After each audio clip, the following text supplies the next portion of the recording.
Muy buenas a todos. Vamos a hablar hoy de geopolítica, en concreto de la guerra entre Rusia y Ucrania en un día que está marcado por un atentado en Moscú, en el Teatro Crocus, con Nacho Montes de Oca. Muy buenas tardes para ti, Nacho, ¿Qué en tal? Buenas Argentina. tardes, un gusto enorme estar acá.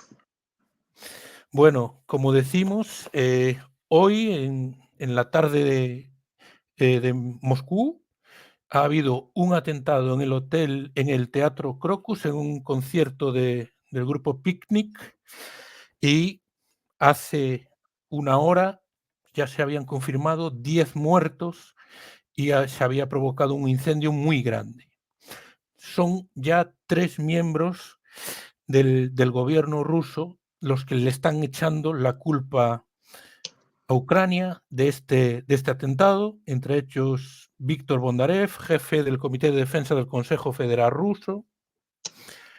¿Cómo está la situación a estas alturas de la noche de allí? Hasta este momento lo que se sabe es que hay 40 muertos y 100 heridos oficialmente, pero queda claro que van a haber muchos más porque dentro del edificio habían quedado atrapadas al menos 150 personas. El edificio colapsó después de que los terroristas lanzaron una bomba en primera instancia y comenzó el incendio, y hubo una segunda explosión mientras el incendio arreciaba, y había personas en la azotea que estaban tratando de escapar tanto del fuego como de los terroristas. Eh, Así que el conteo de víctimas va a ser muy grande y todavía no sabemos, o por lo menos no estamos seguros de qué es lo que sucedió. Rusia, o sea, algunas autoridades rusas acusan a Ucrania, y mientras empezábamos a hablar apareció un comunicado de un grupo que dice ser del ISIS, que se atribuye la autoría del ataque. Así que mientras hablamos, los hechos siguen adelante. Bueno, estábamos en unos días en los que Rusia lanzó un gran ataque con misiles y drones sobre la ciudad de Kharkov y otras poblaciones Uh -huh. de Ucrania. Sí, hoy hubo un ataque, el más fuerte desde el inicio de la guerra, desde el febrero-marzo, que no se daba un ataque como el de hoy. Eh, Drones, misiles, particularmente misiles hipersónicos. Ya ayer había habido otro ataque similar, pero el de hoy fue muy fuerte porque afectó una represa en la zona de Zaporilla, por lo menos afectó su estructura y su planta de generación de energía.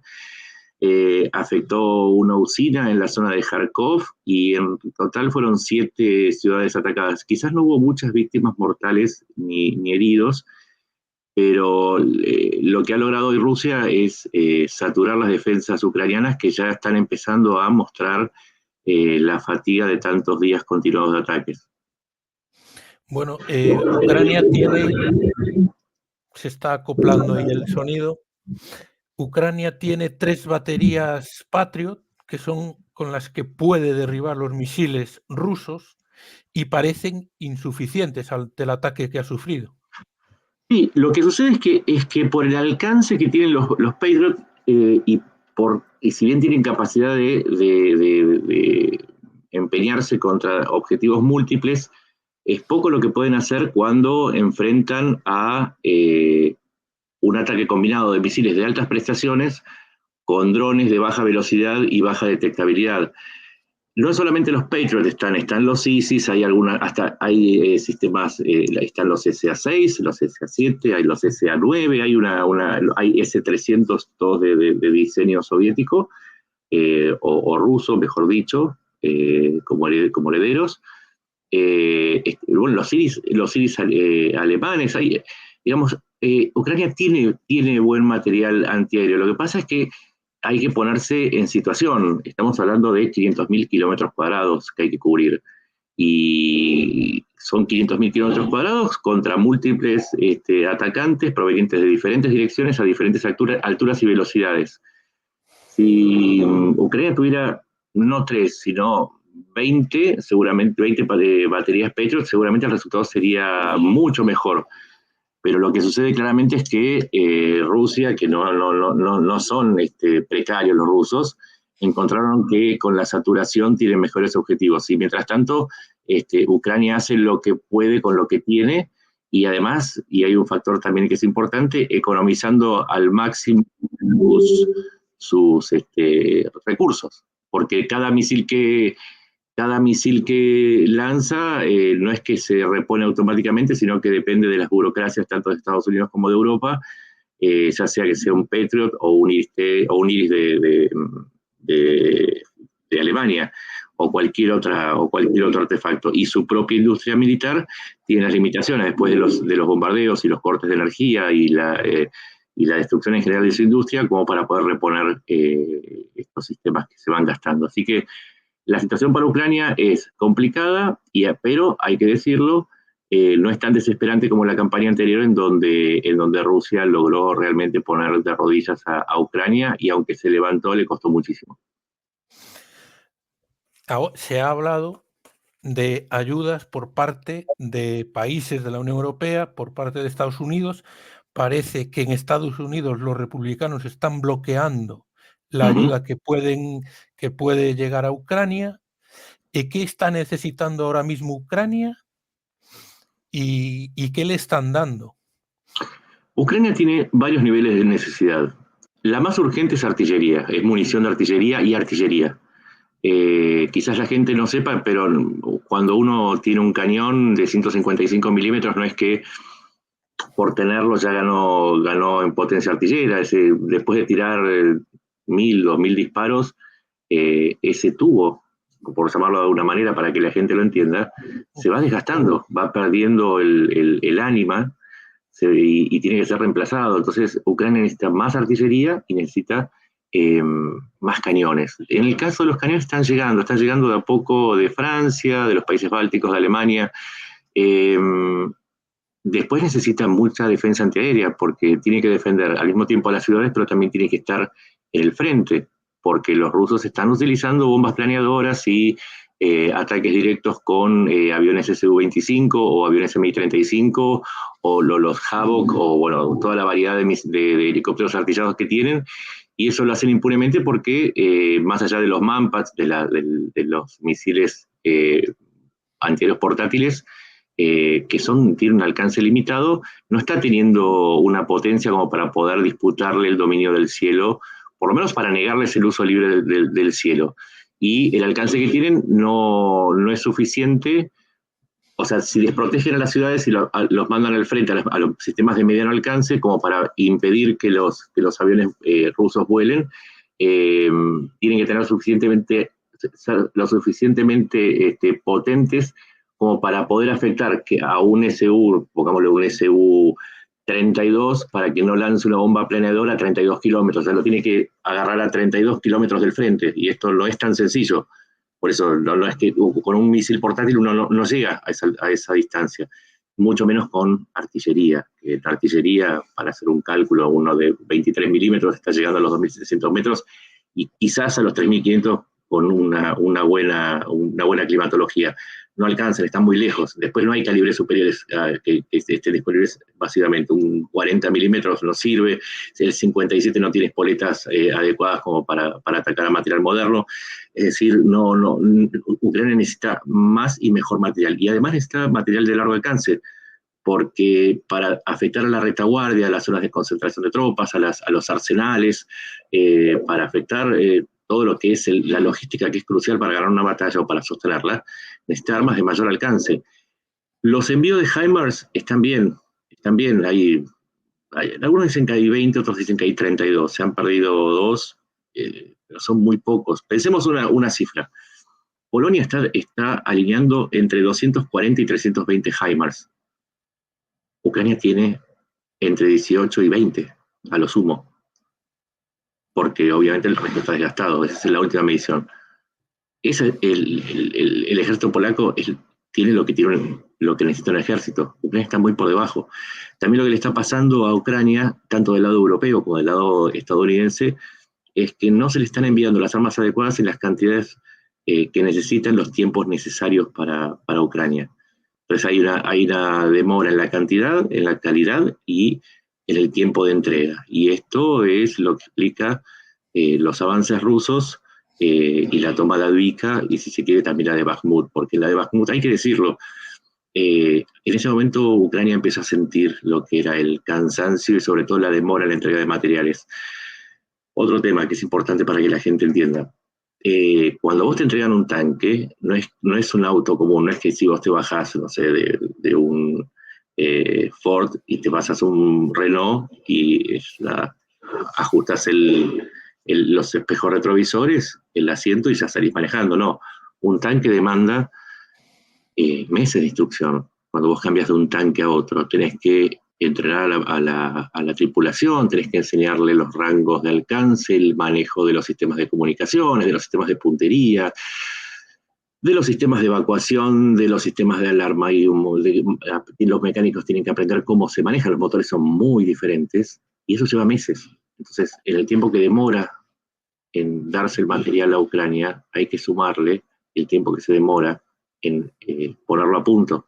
Entonces, estas demoras, por ahí tardas 2 meses en entregarlo y tenés que sumarle otros 3 meses de entrenamiento mínimo, porque si no vos le entregás un tanque nuevo, mejor tecnológicamente que los rusos, pero con menores posibilidades de supervivencia, porque del otro lado tenés un tanquista que está manejando su tanque hace 2 años. Entonces, eso también hay que entender que por lo menos del lado de Occidente hay una diferencia muy grande entre lo que se dice y lo que realmente sucede después. Comentabas tú a principio de la semana que Putin había perdido el control sobre tantos kilómetros como los que había ganado en Avdiivka. Así es. La Legión Rusa, vamos a hablar de la Legión Rusa, aunque en realidad son 5 grupos. Son 2 grupos rusos, hay un grupo checheno, hay un grupo húngaro, hay un grupo, que si no me equivoco, es tártaro. En este momento no lo tengo muy presente, pero son 5 brigadas. Estas 5 brigadas se metieron muy dentro del territorio ruso y hay varias implicancias. La primera es que la frontera rusa no estaba defendida. Y esto es importante porque significa que Putin tuvo que mover muchas más unidades, sabiendo, o sea, tienen el FSB, es un sistema de inteligencia que funciona bien, sabían que se les podía meter por ahí.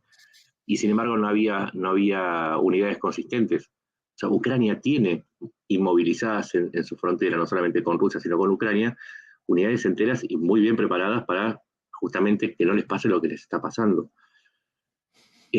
Las tropas de los rebeldes rusos llegaron a 20 kilómetros, la penetración fue de 20 kilómetros, llegaron hasta la periferia de Belgorod.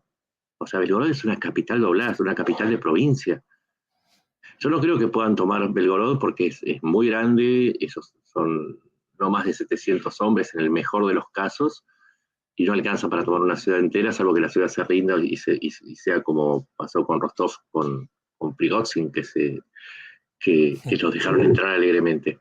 Pero están llegando a la periferia de una capital, de un oblast, y esta penetración es tan grande como la de Avdiivka, y casi tan grande, no, en dimensión, el avance que hicieron en cuestión de 6 días es tan grande como el que hicieron los rusos en Avdiivka desde el 2014. Estamos hablando de 10 años.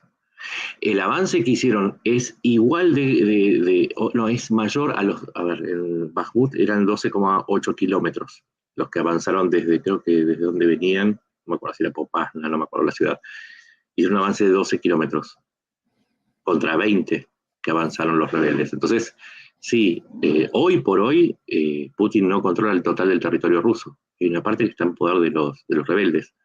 Y no es que no tiene tropas, envió y hasta bombardeó la zona rusa, y no logran sacar a los rebeldes, que se supone, y esto lo digo con conocimiento de causa, con fuentes fidedignas, se supone que también las tropas de la Legión Rusa y otras brigadas estas legiones que están trabajando conjuntamente, están recibiendo algún tipo de apoyo de la población local o algún tipo de simpatía o por lo menos una omisión de resistencia que está facilitando que permanezcan en el territorio.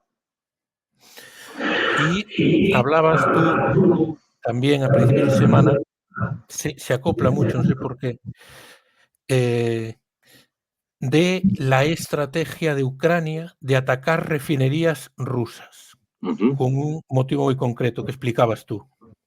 Sí, a ver, para que la gente entienda, uno puede vender petróleo o puede usar ese petróleo para fabricar combustibles y lubricantes. ¿Sí? Lo que se hace, para explicarlo muy sencillamente, se cuece el combustible. Dependiendo de la temperatura, uno obtiene gasoil o nafta, como le decimos nosotros, que sería, algunos dicen queroseno, bueno, se tiene diferentes denominaciones, pero digámosle que es combustible pesado o combustible liviano. Además tiene lubricantes, porque depende de la columna cuánto sube, uno puede también tener, por ejemplo, le agrega ciertos aditivos y los somete a otros procesos adicionales y tiene no sé, un JP5 para aviones o lubricantes o un aceite de alto octanaje que es necesario también para que funcionen los autos, los tanques y los aviones.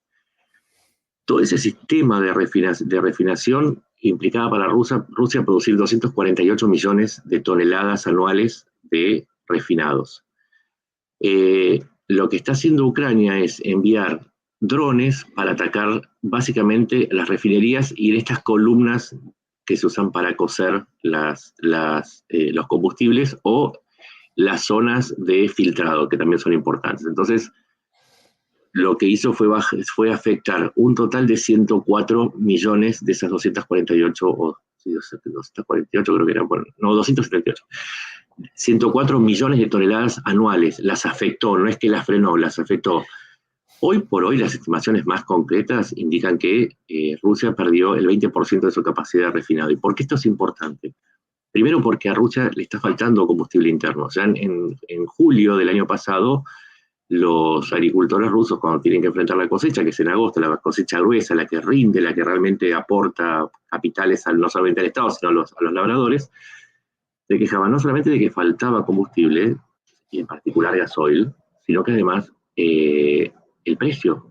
Había subido mucho el precio, llegó a subir hasta un 20% el precio de estos porque había un faltante. ¿Por qué? Porque Putin había dado la orden de conseguir la mayor cantidad de divisas, entonces el refinado se obtiene mucha más ganancia por el refinado que por el petróleo crudo, que además está sometido a sanciones y controles, etc.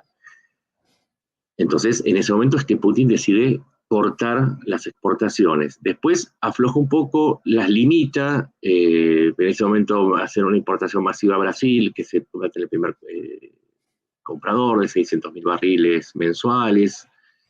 Pero ¿qué pasa? Con estos ataques, lo que han logrado es que a partir del 1 de marzo esté prohibida la exportación de combustibles fuera de Rusia. ¿Por qué? Porque admiten que el mercado interno ya no puede ser abastecido por las refinerías, precisamente porque hay una admisión de que el daño provocado por Ucrania, no solamente en las refinerías, sino en los depósitos y en los sistemas de transporte y el sistema de embarque para exportación, hacen que sea inviable seguir con el sistema que tenían antes. Entonces esta es la estrategia que está teniendo Ucrania. ¿Cómo se puede medir esto? Si uno no, es difícil saber cuánto está produciendo, uno supone que es un 20% menos sobre un mercado de unos 165.000 millones de dólares, bueno, el 20% son 32.000 millones de dólares. Ahora, al haberle obligado a frenar las exportaciones, teniendo en cuenta que las exportaciones anuales le reportaban 54.000 millones de dólares a los 32.000 millones, somos 54, y tenemos 86, 87 mil millones de dólares. Ese es el daño que le está provocando Ucrania con los ataques a las refinerías. No es poco, considerando que el presupuesto de defensa de este año de Rusia es de 100.000 millones de dólares, frente a 87.000 de pérdidas. Esa es la forma de medir lo que está haciendo Ucrania con drones que tienen un costo máximo de 40.000 dólares por unidad. Esa es la medida, y esto no es en contra o a favor de Rusia, esto es objetivo, esto está sucediendo, estos son números que se pueden verificar y chequear, chequen los valores, los montos, las fechas, y está todo ahí. No es que uno está tratando de favorecer a uno o a otro, una mirada, sí es cierto, hay en donde Rusia obtiene mayores ingresos que antes de la guerra por el aumento de los precios, pero también pasa esto. Lo que obtienen por un lado Ucrania se lo está quitando por el otro. O sea, Ucrania tiene más efecto sobre Rusia con sus ataques con drones que todas las sanciones que le puso Occidente a Rusia para que no exporte petróleo. Ese es un poco el resumen de lo que es la estrategia ucraniana con los drones. Y hablabas tú también de que España podía enviar 20 Leopard 2 para cubrir las bajas del mismo número que había tenido Ucrania. Sí, en el capítulo de las diferentes versiones, las versiones, siempre la versión del Leopard 2, estamos hablando, porque la del Leopard 1 lo consideramos aparte, tanto en las versiones alemanas como en las diferentes variantes que le aportaron los europeos y la variante sueca. Sí, 20. Es increíble, pero son nada más que 20. Es un número importante porque tengamos en cuenta que Ucrania llevó adelante desde mayo del 2023 una ofensiva muy fuerte, en donde empeñó muchísimo material y hasta el día de hoy ha perdido 20, porque en aquella ofensiva se estrenaron los Leopard, y ahora necesita 20, pero no va a recibir solamente 20. También hay una coalición encabezada por Alemania que implica a 8 países, que en este momento no quiero decirlos porque no me los acuerdo todos, no tengo una capacidad RAM tan grande para retener datos, pero también la idea es empezar a producir tanques para poder entregárselos en los modelos nuevos a Ucrania o poder hacer el reemplazo y entregarle el parque existente a Ucrania. Esta coalición lo que plantea es que podría llegar para el año que viene a producir una cantidad suficiente como para que Ucrania reciba al menos un centenar más de Leopard. Y lo que a veces uno habla de lo que existe, pero también hay que hablar de lo que no existe. Mientras tanto, Estados Unidos solamente entregó 31 Abrams. Nada. Nada Tiene comparado. 4.600. 4.600 Abrams en la versión M1A1 hasta la actual. Y con 31 no empezamos ni siquiera, no sirve ni siquiera de entrada para empezar a comer. Y la realidad es que ahí también Europa está haciendo un aporte mucho más grande y está acelerando el aporte en donde Estados Unidos está fallando. Es fundamental que llegue muy rápido la ayuda militar a Ucrania por parte de Europa para que no pierda la guerra. A Hablaba la ver, ministra de Defensa española que, bueno, que no se podía permitir que un autócrata, un dictador como Putin, ganase la guerra. Parece que están dispuestos a ayudarle todo lo posible a Ucrania para derrotar a Rusia. ahí hay dos derivaciones.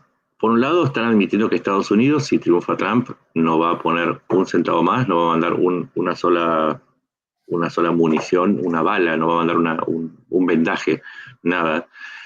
Porque Trump ya avisó, Trump está claramente alineado. Esto, hay mucha gente que se siente irritada, pero claramente Trump está alineado con Putin, cada vez es más evidente. Ahora propone venderle a Ucrania, que en el 2022 su Producto Bruto Interno cayó un 36% y se recuperó con un 4% este año. Es una locura decirle que le va a vender, o que le va a prestar y que se lo tiene que devolver. No tiene dinero Ucrania. O sea, Ucrania tiene un PBI de 500.000 millones de dólares. No alcanza. Y por otro lado está la cuestión de que no le llega tiempo, pero Europa intenta ahora que no pierda Ucrania, que no pierda, porque sabe Europa que si bien la amenaza no es inmediata, porque Putin perdió la mayor parte de su ejército en Ucrania, solamente para un dato, ¿no? La cantidad de tanques que perdió hasta ahora es mayor a la cantidad de tanques con la que inició la guerra. Es decir, ya perdió el ejército inicial. Pero pueden pasar 4 o 5 años y Rusia evidentemente va a seguir adelante a través de Ucrania, en los países bálticos, donde sea. Se sabe que Putin no va a frenar. Entonces necesitan que Ucrania frene a Rusia. Hay varias concepciones de la derrota o de la victoria. ¿Cómo se derrota a Putin? Obligándolo a salir. En ese sentido sería la victoria ucraniana, ideal ucraniana, obligándolo a salir del Donbass y de los territorios ocupados, incluyendo a Crimea. Una derrota en otro grado sería evitar que siga avanzando y desgastarlo hasta el punto tal que lo afecte en su gobernabilidad y lo obligue eventualmente a capitular o a abandonar la mayor parte y quedarse solamente, por ejemplo, con Crimea. Y hay un tercer nivel de derrota para Putin, que sería llevarlo a un esfuerzo de guerra tan grande, sería la modalidad que tomó Reagan con Gorbachev. Llevarlo a hacer un esfuerzo tan grande que haga colapsar a Rusia, que ese sería el efecto a más largo plazo para evitar que pueda seguir adelante con la guerra. Esto sería un objetivo económico-político, y eventualmente hacer que Putin pierda el poder en Rusia. Esas son las concepciones de victoria que se manejan con respecto a Ucrania. Ucrania tiene la propia, que es recuperar todo su territorio. Europa tiene las otras dos, que es como la de mínima y la de máxima.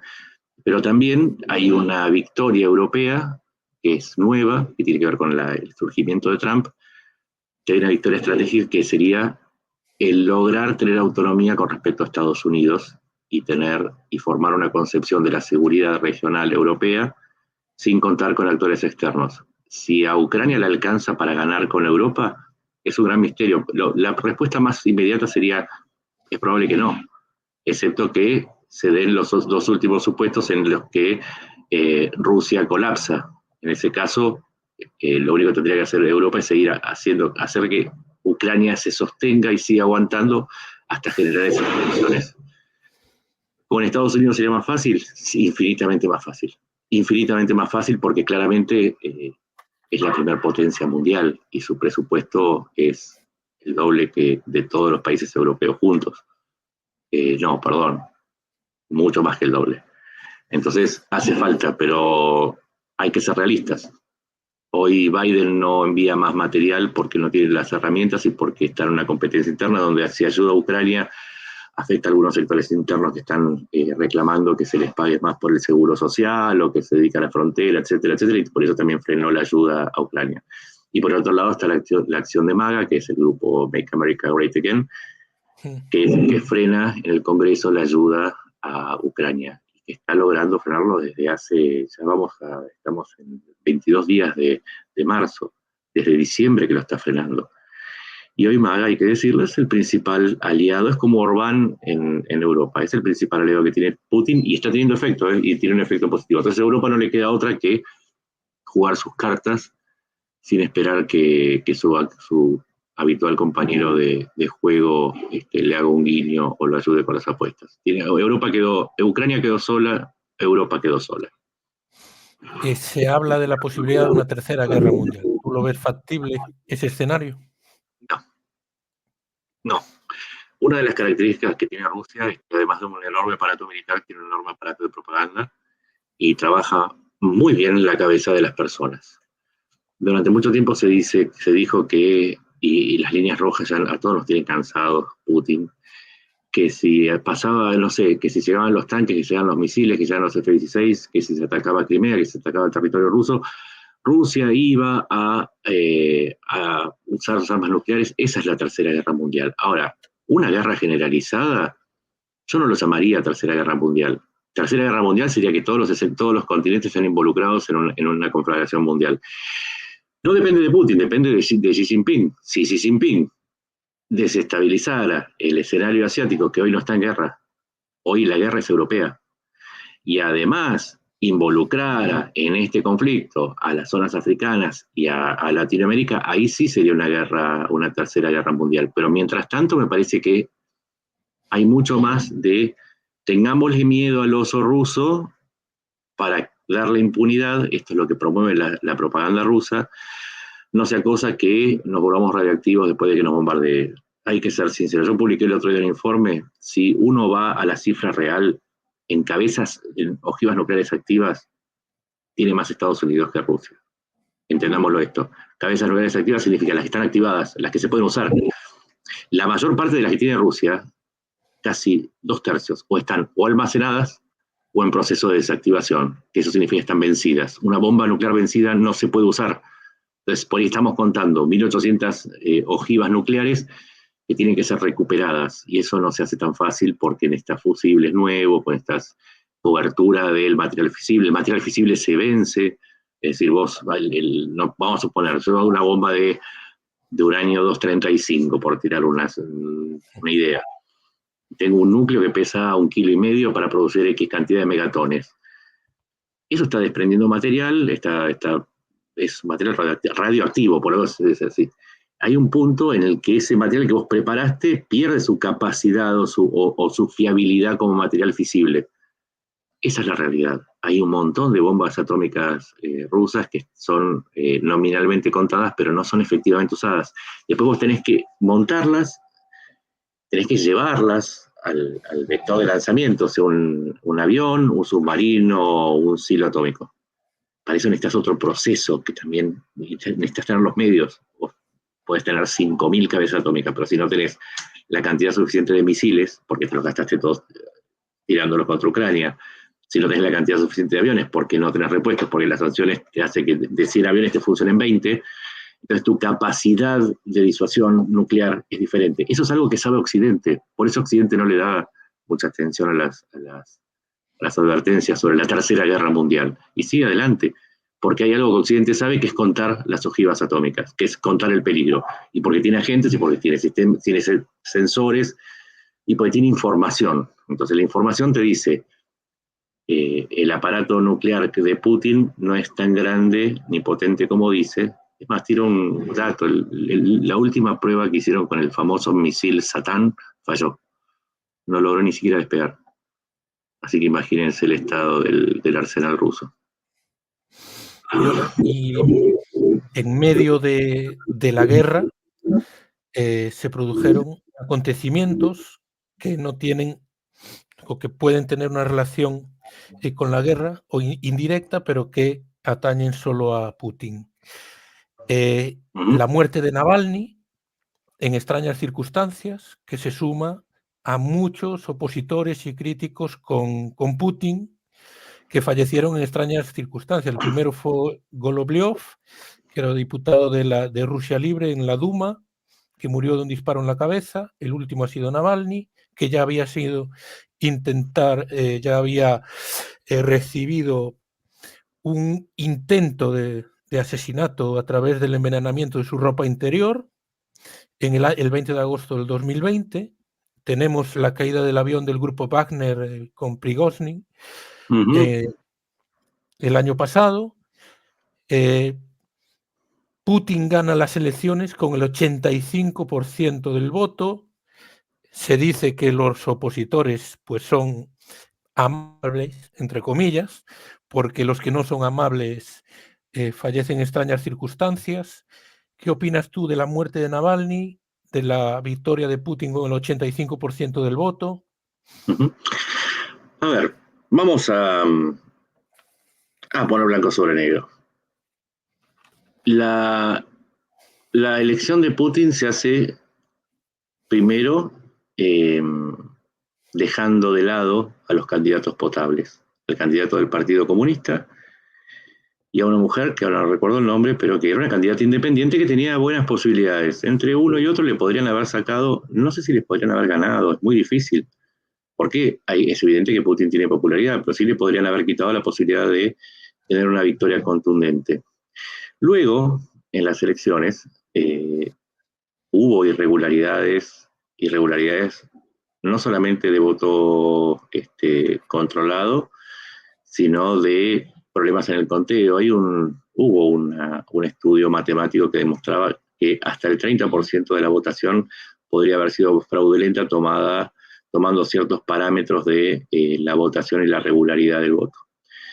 Entonces, no es que tampoco fueron elecciones limpias, no hubo monitoreo internacional, los observadores internacionales fueron todos de partidos, desde la AfD alemán, que es claramente pro-Putin, observadores venezolanos del chavismo que son aliados, hubo observadores de países que siempre votan en la ONU con Rusia que son aliados, observadores bielorrusos, observadores de Etiopía, de Nicaragua, de Irán.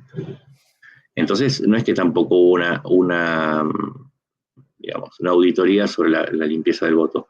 ¿Esto le quita méritos? No, la realidad es que Rusia hoy tiene una popularidad que es cercana al 60-70%, depende de la medición, depende del instituto que los mida. Ganó, sí, tiene una mayoría. Ahora el 87%, el 87% me parece que es más una ilusión norcoreana, un poco al estilo de como, por ejemplo, como ganan en Cuba, que ganan por arriba del 99, el 98%, y uno dice, oh, son re populares. No, lo que pasa es que, como decía Stalin, el que gana las elecciones es el que cuenta los votos. Entonces, me parece que en ese sentido, Putin se afirma más como un autócrata que no permite ningún tipo de disidencia, está cada vez más stalinista, y volviendo al tema del Navalny. Navalny podría haber sido un candidato que le podría haber quitado una cantidad de votos, imposible especular si le podría haber ganado o no, pero también, así como desactiva las candidaturas de los opositores, en el caso de Navalny, intentó matarlo y lo mandó a un gulag con temperaturas de 30 grados bajo cero, luego de envenenarlo. O sea, Navalny volvió a Rusia convaleciente de un envenenamiento, le pusieron un material radioactivo en la ropa interior. O no le puede parecer vistoso, lo de ropa interior no es nada vistoso. Va directamente a los ganglios linfáticos cuando te hacen eso. Entonces tenía un problema no solamente nervioso, sino también en el sistema autoinmune. Entonces, al haberlo enviado a la colonia penitenciaria o gulag, claramente lo estaba invitando a una muerte que, o sea, estaba más cerca que lejos y que sucedió poco antes de las elecciones. Pero hay que entender que hoy por hoy Rusia se ha convertido en un estado autócrata con persecución a cualquier tipo de disidencia, y que no solamente era Navalny, hay 1.900 presos políticos, 1.900 presos políticos, solamente de los nombres, digamos, de personas que tenían algún tipo de militancia política. Después tenés otros varios miles que están presos por haberse opuesto a la guerra, por haber escrito algún mensaje en contra de Putin o de la guerra o de su administración en alguna red social y fueron o delatados o descubiertos. Entonces hay que entender que Rusia hoy está cada día pareciendo más a lo que era la Unión Soviética. Entonces Putin encarna una resovietización de la sociedad rusa. Y esto no es sin sesgo, no tiene que ver con lo que a uno le despierta o no Rusia, la invasión. Hoy, y esto cualquier organización internacional de derechos humanos, inclusive los comités dentro de la ONU, no terminan aprobando los informes, pero la información está. Y si uno va y descubre, no sé, periodistas, quizás no saben que hay 340 periodistas presos por delitos de opinión, no por otra cosa, delitos de opinión, por haber dicho guerra en lugar de operación especial militar, o por haber publicado una nota en donde hablaban un soldado hablaba del descontento con marchar al frente. Hay presos, se han cerrado 200 medios de comunicación en Rusia. Entonces, sí, cada vez más Rusia es una autocracia y Putin es un dictador, con todas letras, porque el dictador se define por el control de los mecanismos de poder y el aplastamiento de todo tipo de disidencia. Según la Real Academia Española, Putin es un dictador. No lo digo yo, lo dice la Real Academia Española. Putin, en la famosa entrevista con Tucker Carlson, vino a dar dos motivos para justificar la invasión a Ucrania. El primero era que no lo reconocía como Estado, y el segundo, desnazificar Ucrania. ¿Te parecen fundamentados esos motivos?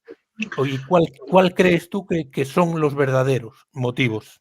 A ver, una de las particularidades del perverso es que miente deliberadamente para que su víctima caiga en un estado de duda permanente. Entonces el perverso lo que hace es, pues, el gaslighting. Gaslighting es por una película en donde el marido le bajaba la luz de gas en la casa a la mujer y la mujer le decía, hay menos luz. Y el marido la volvía loca y le decía, no, yo la verdad veo la misma luz. Por eso se llama esta cosa de te estoy mintiendo en la cara y te digo que no, se llama gaslighting. En la entrevista con Carlson Tucker, que es otro personaje del mundo putiniano, es el enlace verbal entre Putin y Trump, dijo que Ucrania no tenía razón de existencia. Es una estupidez. Es fácil. O sea, si Ucrania forma parte de la ONU, si en el 91 se aceptaron los pliegos de Ucrania, es porque es un Estado con pleno derecho. De hecho, Ucrania existe antes que Rusia. O sea, el Rus de Kiev es anterior al Rus de Moscú. Y por más que no fueran los acuerdos de la disolución de la Unión Soviética, incluyeron el reconocimiento por parte de Moscú de la independencia de Ucrania. O sea, uno le puede dar vueltas desde la historia, desde el derecho y desde el sentido común, y Ucrania existe. Y si no, ¿con quién negocia? Es la negociación de país a país. Los acuerdos de Minsk, ¿con quién los hizo? Con una entidad inexistente. O sea, ya el reconocimiento del anterior, o sea, se dio vuelta. Lo que sucede es que lo que hace Putin es torcer la historia y hace algo que es muy común en las sectas. Es, o las religiones, mejor dicho, no voy a decir sectas porque no quiero ser sectario, justamente. Yo soy católico, ¿sí? Nací en una familia católica. A mí me dicen, la Virgen María fue concebió virgen, por eso se llama virgen. Y la realidad es que desde el punto de vista biológico, una virgen no puede parir porque para quedar embarazada tiene que dejar de ser virgen. Es cuestión de sentido común. Ahora yo para identificarme como católico tengo que reconocer la virginidad de María, ¿sí? Entonces eso es lo que hace Putin. Te dice algo que no tiene absolutamente ningún asidero con la realidad para que vos te reconozcas como perteneciente a su grupo y que reconozcas su preeminencia como opinión. Y de esa forma es como también se reconocen los rusos entre ellos, es decir, Ucrania no existe. Y vos decís, pero estás loco, no sé lo que me estás diciendo. No, Rusia no existe porque lo dijo Putin. Y es lo mismo que yo te diga ahí, no, María era virgen. Vas a decir, bueno, está bien, pero estás loco. Y sí, es un nivel de locura. Y lo que plantea Putin justamente tiene una idea de religión política. Y cada mentira que dice Putin no es deliberada, sino que es la construcción de un relato fantástico que a su vez niega la existencia del otro. Digo, esto es una cruzada religiosa. Y se monta sobre mentiras que son fácilmente desmontables. Vamos a la cuestión del nazismo. La realidad es que no hay ningún indicio de que haya un gobierno nazi. ¿Cómo va a ser nazi siendo judío Zelensky? ¿Cómo va a ser nazi si la idea del nazismo básicamente tiene que ver con la preeminencia de la raza aria? ¿Dónde están los arios?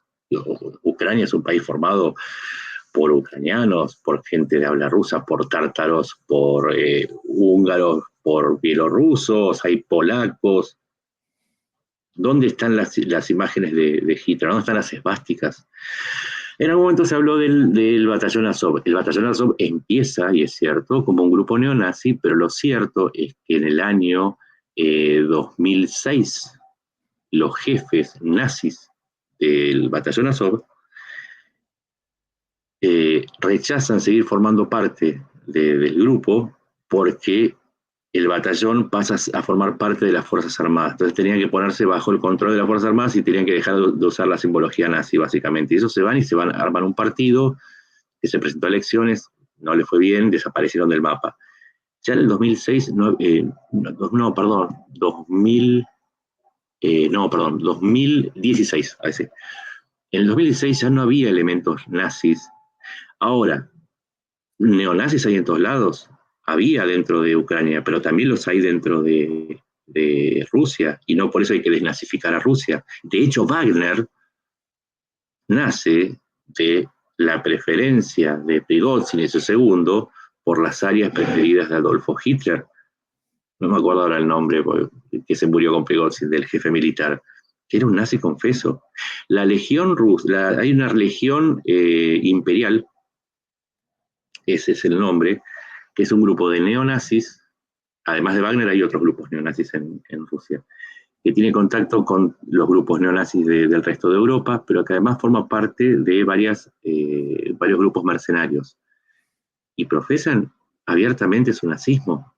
De hecho, y ahí va otro dato, Alexander Dugin, el ideólogo de Putin, el que recreó la idea del eurasianismo, él se confiesa un admirador de Hitler y es parte de su doctrina la toma de Rosenberg y de otros ideólogos nazis.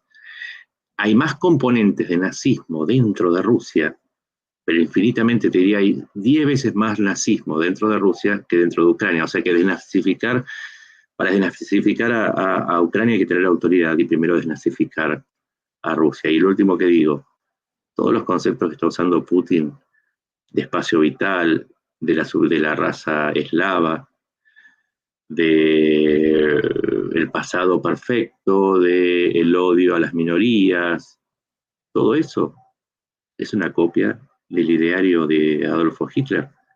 Entonces, es por eso lo del gaslighting. Es como que venga alguien con un bigotito, el brazo extendido y te diga, sos un nazi. Vos le vas a decir, pero sos vos el nazi. No, no, yo no soy nazi. Eso es el gaslighting, es acusar al otro de lo que uno es, también, ¿no? De lo que uno hace.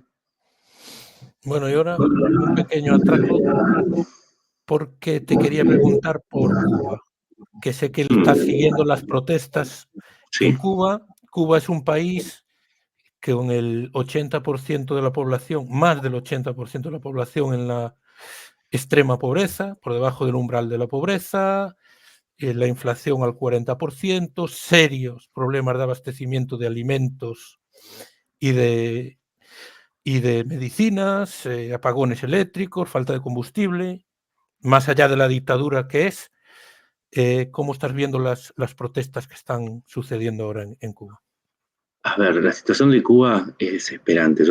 Viajé a Cuba una vez, lo vi de primera mano, deprimente mano, porque viajé hace 15 años y ya era un desastre. Eh, ya los veía los flaquitos, con los ojos vacíos, con la mirada vacía.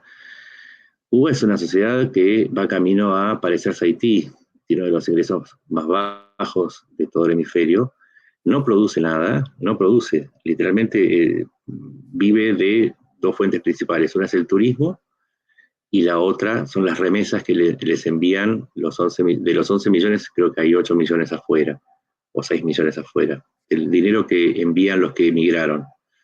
Y la tercera fuente de ingresos no es el azúcar, ¿saben cuál es?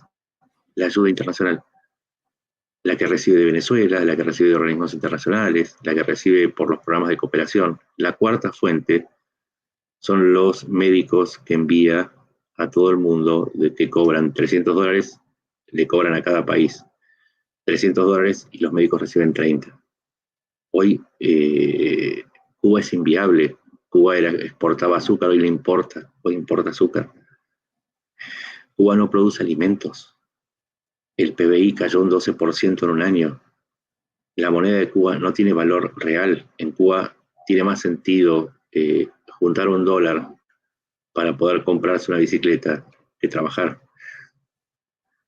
En Cuba, yo lo que he visto es un apartheid tremendo entre los funcionarios. Uno reconoce a los funcionarios, uno reconoce el nivel de importancia política por el peso de la persona. Es decir, cuanto más gordo, más contactos y más poder tiene. Es increíble, pero es medieval.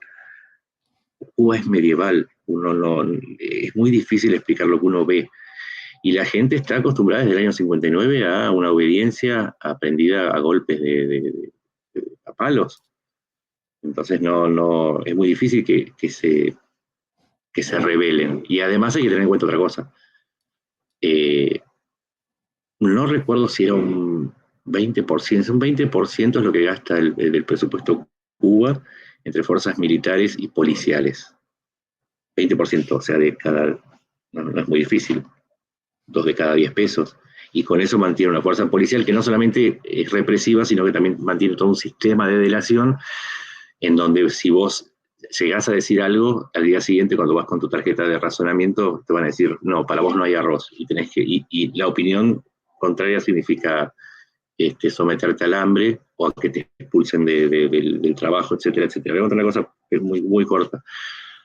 Cuando fui a Cuba, yo fui a casas de cubanos, porque quería conocer cómo era la vida de los cubanos. Yo me acuerdo que, bueno, no voy a dar el nombre, estábamos en un patio, en el patio de la casa, charlando, y le pregunté algunas cosas y me hace señas. Entonces me llama aparte y me dice, el vecino de al lado es controlador de manzanas, o sea, si me llega a escuchar, yo voy a tener problemas, era médico. Y la última anécdota que tengo para tratar de entender. Esta persona nos molía todas las mañanas un café exquisito. Lo molía con una vieja máquina mecánica. Entonces, con la que era entonces mi mujer, decidimos hacer un regalo. Entonces nos fuimos a una tienda Diplo, donde solamente pueden comprar funcionarios y turistas, y me acuerdo que nos gastamos $25 en un molinillo de café eléctrico. José tenía en ese momento 55, 60 años. Cuando le dimos el regalo, se nos puso a llorar como un chico. Y me dijo, abrazándome con lágrimas en los ojos, es humillante tener esa edad y llorar por eso, pero dijo, yo siempre quise esto y nunca pensé que lo podía tener. $25. $25. Eso es Cuba. Eso es Cuba. Y hoy, 15 años después, es mucho peor. ¿Qué piensas cuando hay gente que le echa la culpa de la situación cubana al bloqueo de Estados Unidos? Yo creo que la gente, así como creen las religiones, toma las ideologías como religiones, como cuestiones de fe. Entonces cree sinceramente que el problema de Cuba es el bloqueo, cuando en realidad es el gobierno, que no produce, que tiene una idea equivocada de la economía, pero no equivocada porque yo tengo una ideología diferente, sino porque en los hechos está equivocado. O sea, en los hechos no funcionó el socialismo. Y entonces prefiere creer en la idea de un demonio. Esto es una idea muy medieval, ¿no? Esto de que si yo me enfermo es por una cuestión, es porque no recé lo suficientemente fuerte. Más o menos así funciona la ideología de creer en el embargo, la religión del embargo, como le dicen a veces en Cuba, de acusar a Estados Unidos por una... A ver, Estados Unidos le exportó $300 millones en alimentos y bienes a Cuba el último año. ¿Dónde está el embargo? Si vos vas a la balanza de exportaciones, a la descripción de las exportaciones de Cuba, comerció con 148 países. ¿Dónde está el embargo? ¿Dónde está el bloqueo? Cuba no está bloqueada, lo único que tiene es una restricción por parte de Estados Unidos para la circulación de bienes entre uno y otro país, y aún así le exportó $300 millones y le da $1.600 millones en divisas frescas a través de estos giros que hacen los cubanos desde Estados Unidos. ¿Dónde está el bloqueo? Bloqueos como el diablo en la época medieval, es como el gato negro o la bruja. Existe, para algunos existe, pero si pensás un poquito, no la vas a ver, porque el gato negro no te va a hacer nada y esa señora no es una bruja, sino que es una señora que por ahí no se peina mucho, muy seguido. Y te quería hacer una última sobre Argentina. Se acaban de cumplir los 100 primeros días de mandato de Milei. Tu valoración, simplemente. A ver, es difícil. Milei asume con una enorme responsabilidad y con un mandato muy fuerte del 56% de la población para sacar al país del populismo. A los 100 días los efectos son ambiguos. Si bien la balanza, el déficit que provocaba la inflación y mismo la inflación está bajando y las cuentas se están ordenando, el efecto que está teniendo es muy fuerte, muy negativo. La industria cayó en actividad un 14%, las importaciones cayeron un 8%, es una mala señal porque nosotros importamos para poder exportar. Tuvieron un poco las exportaciones, pero no lo suficiente como para poder compensar la caída de divisas. El desempleo creció, por supuesto, porque se anuló la obra pública, se mantiene nada más que el 20% de la obra pública anterior, con lo cual hay menos empleo, menos circulación de dinero. El salario de los jubilados se licuó porque no lo subieron al ritmo de la inflación en un 38% y el de los asalariados un 37%. Es decir, hay mucha miseria. Por lo menos por ahora, las cuentas se ordenaron a expensas de una enorme recesión y un enorme padecimiento de la población, que sin embargo, al menos en su mayoría, se mantiene con la esperanza de que esto va a servir para algo y que en el futuro va a haber una recuperación. Pero, porque siempre hay un pero. Mientras tanto, también lo que está pasando es que para muchos esa esperanza y el miedo a que regrese el kirchnerismo, mucha gente votó para que el kirchnerismo y el populismo no vuelva, están viendo que hay ciertos rasgos autoritarios de parte de Milei que permanentemente acusa a unos y a otros dirigentes que no le aprueban las leyes, o diputados o legisladores, periodistas que no coinciden con su punto de vista. Inclusive se agarra con personas comunes a través de las redes, pasa mucho tiempo en las redes, y eso se potencia con que cada vez que él ataca a alguien hay una horda. Yo lo sé porque yo emití un comentario crítico y me han salido a decir de todo. Hay una horda que actúa con ciertos principios fascistas de las camisas negras, de si al enemigo ni nada, no hay piedad con el enemigo, hay que destruirlo entre todos. Hay una evocación de la violencia como algo positivo, sobre todo la violencia, en particular la violencia verbal, la violencia en las redes, y una idea de que el que no piensa como Milei, y estos son iguales a los kirchneristas, es un traidor. O sea que la disidencia equivale a la traición. Entonces, los resultados son ambiguos, porque si bien nos sacamos de encima a un gobierno hipercorrupto y absolutamente fallido como es el kirchnerista, caímos en unas cuentas organizadas con recesión y ganamos en libertad, pero también estamos sometidos a una censura social que no está bien, porque ahí la libertad no avanzó. Bueno, pues solo lleva 100 días. Veremos cómo va avanzando su gobierno. Sí, tampoco falta algo importante. De los 257 diputados de la Cámara Baja, tiene 37. De los 72 senadores de la Cámara Alta, tiene 8. O sea, para que los cambios sean permanentes, vos tenés que modificar las leyes y dictar nuevas leyes. Hoy Milei no tiene posibilidad de hacer cambios permanentes, está tratando de gobernar por decreto. El Congreso se le está dando vuelta, no le está permitiendo los decretos, y ahí hay una disputa muy fuerte porque acá se amplifica lo que te contaba antes. Los efectos, porque si vos decís que algo va a pasar de estas leyes para que eso suceda y sea un cambio permanente, y también necesitas aliados. Y si te estás peleando con todo el mundo, es muy difícil recolectar aliados como para que después te voten las leyes. Entonces, también eso es parte del panorama. Los números en Argentina no le están dando a Milei. Le dan digamos, le dan en la macro, pero los números políticos andan muy flojos. Bueno, pues Nacho, muchas gracias por estar hoy conmigo y un fuerte abrazo. Un abrazo y un gusto.